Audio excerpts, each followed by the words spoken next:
2024 সালের আগস্টে ছাত্র জনতার গণ অভ্যুত্থানের মুখে ভারতে পালিয়ে যায় ফ্যাসিস্ট শেখ হাসিনা।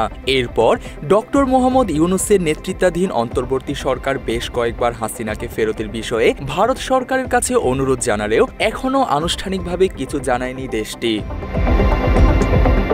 সোমবার মানবতাবিরোধী অপরাধের দায়ে হাসিনাকে মৃত্যুদণ্ড দিয়েছে আন্তর্জাতিক অপরাধ ট্রাইব্যুনাল।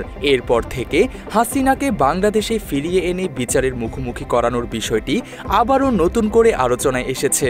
তবে এবারও বিষয়টিকে রীতিমতো এড়িয়ে গেছে ভারত। হাসিনার রায়ের পর ভারতের পররাষ্ট্র মন্ত্রণালয়ের পক্ষ থেকে দেয়া বিবৃতিতে হাসিনাকে ফেরত পাঠানোর বিষয়ে কোনো কিছুই উল্লেখ ছিল না। এর মাধ্যমে ভারত একটি স্বাধীন ও সার্বভৌম দেশের বিচারিক প্রক্রিয়াকে অসম্মান করছে বলে মন্তব্য করেন রাজনৈতিক বিশ্লেষকরা।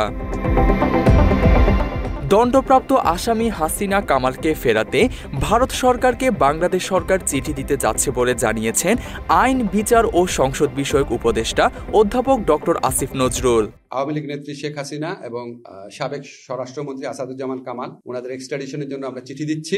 ভারতের পক্ষ থেকে বেশ কয়েকবার বাংলাদেশের নির্বাচিত সরকারের সাথে কাজ করার ইচ্ছার কথা জানানো হয়েছে। এদিকে ফেব্রুয়ারিতে নির্বাচন আয়োজনে বদ্ধপরিকর অন্তর্বর্তী সরকার। সেক্ষেত্রে আগামীতে জনগণের ভোটে নির্বাচিত সরকার হাসিনাকে ফিরিয়ে এনে বিচার কার্যকর করতে পারবে কিনা সেটি এখন বড় বিষয় হয়ে দাঁড়িয়েছে। এদিকে 2013 সালে বাংলাদেশ ও ভারতের মধ্যে স্বাক্ষরিত বন্দি বিনিময় চুক্তি অনুযায়ী দুই দেশ উপযুক্ত প্রমাণ সাপেক্ষে বিচারাধীন বা দণ্ডপ্রাপ্ত অপরাধীদের হস্তান্তর করতে বাধ্য।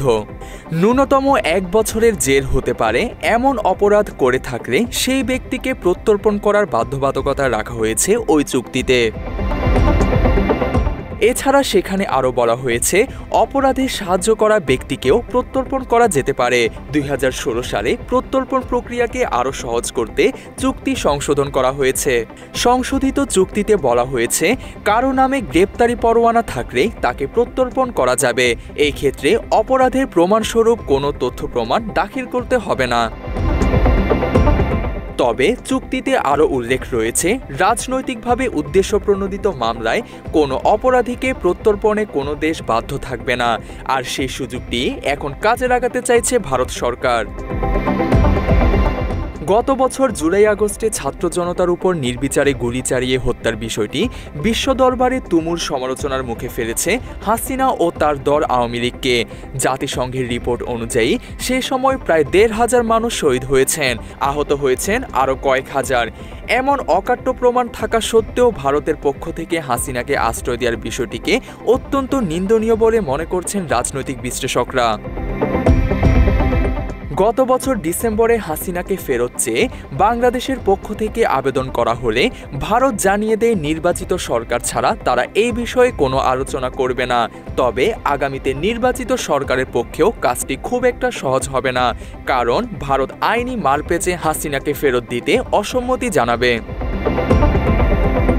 এই বিষয়ে বাংলা এডিশনের সাথে কথা বলেছেন ত্রয়োদশ জাতীয় সংসদ নির্বাচনে ঢাকা 17 আসনে বাংলাদেশ জামাতে ইসলামী মনোনীত প্রার্থী ডাক্তার এস.এম. খালিদুজ্জামান। তিনি বলেন, ক্ষমতায় গেলে তাদের দলের অন্যতম লক্ষ্যই হবে হাসিনাকে দেশে ফিরিয়ে এনে বিচারের মুখোমুখি করা। এই ক্ষেত্রে সব ধরনের আইনি লড়াইয়ের জন্য প্রস্তুত জামাত।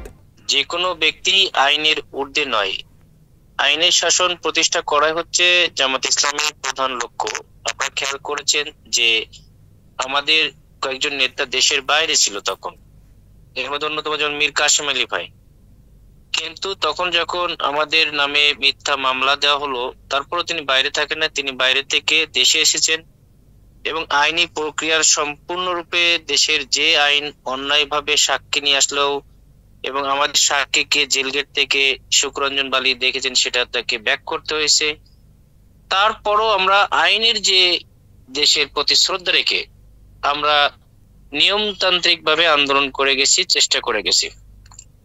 এটা হলো যে বাংলাদেশ জামায়াতে ইসলামী সবসময় রাষ্ট্রের প্রতি, রাষ্ট্রের আইনের প্রতি শ্রদ্ধাশীল। এখনো রাষ্ট্রের দায়িত্ব হচ্ছে যে তাদেরকে ফেরত নিয়ে আসা। স্বরাষ্ট্র মন্ত্রণালয় এবং পররাষ্ট্র মন্ত্রণালয় অলরেডি কাজ শুরু করেছে।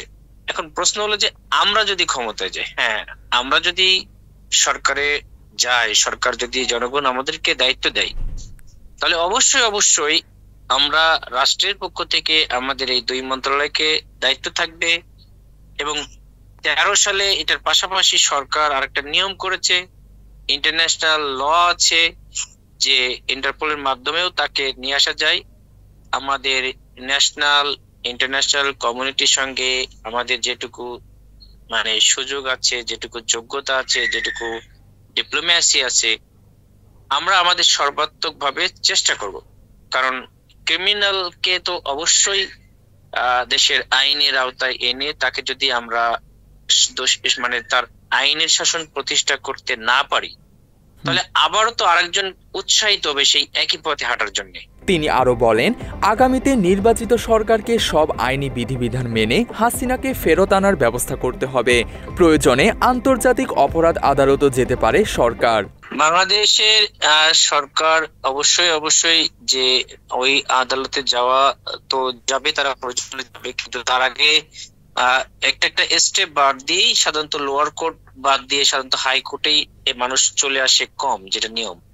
সো আমাদের দেশীয় রীতিতে আমাদের প্রতিবেশী রাষ্ট্র হিসেবে তাদের কাছে আমাদের সেটা যে ডিপ্লোমেসি যেভাবে দরকার আমরা সম্পূর্ণরূপে আগে তাদের কাছে আমরা চেষ্টা করব।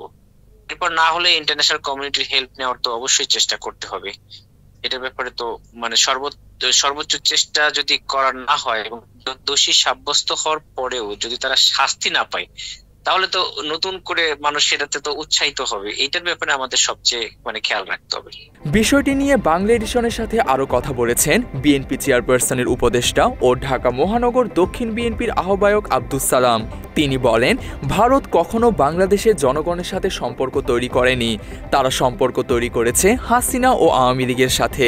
তাই ভারতের কাছ থেকে হাসিনাকে ফেরত নিয়ে আসা সহজ কাজ নয়।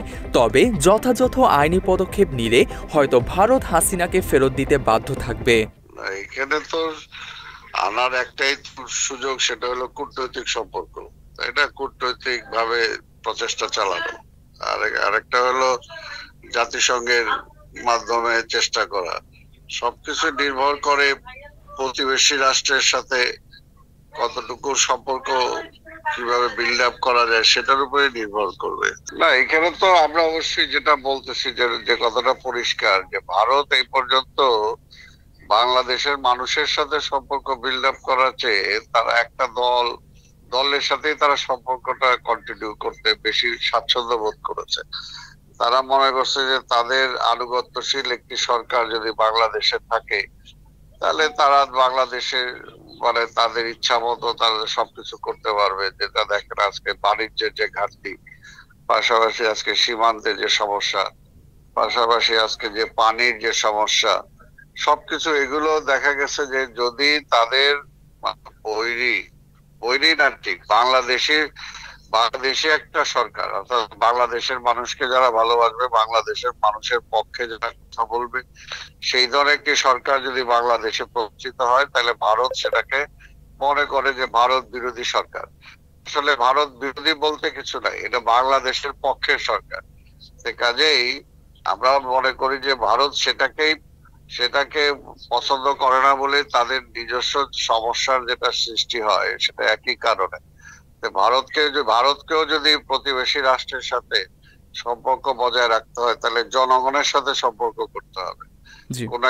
কোন একটা নির্দিষ্ট দলের সাথে সম্পর্ক করে বেশি দিন চলা যায় না। হাসিনাকে বাংলাদেশে ফেরত এনে বিচার কার্যকর করা এখন কোটি মানুষের প্রাণের দাবি। আগামীতে নির্বাচিত সরকার মানুষের এই দাবি পূরণ করবে, এমনটাই প্রত্যাশা বাংলাদেশের মানুষের। তানজিম হাসান, বাংলা এডিশন।